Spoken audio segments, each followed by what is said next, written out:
This old guy DIY video has to do with replacing the fan in the air handler at a friend's house, so you can hear how this thing sounds right now.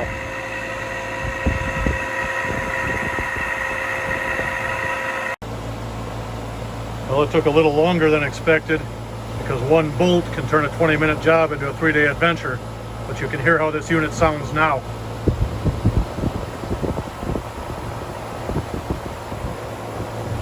It seems to be happy.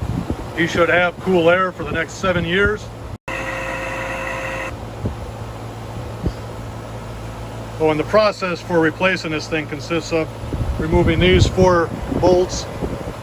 Then you come in, I broke these 4 loose and then stood the unit up. It just has this piece of conduit that has the wiring.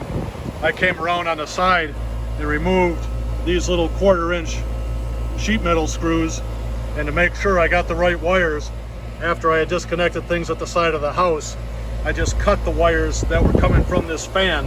So I had a brown and a yellow, and I forget what the third one was.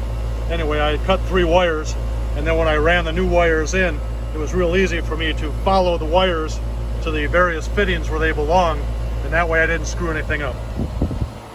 So he's back in action. It's about 93 degrees in southern Michigan. We'll call this a success. Thank you for watching.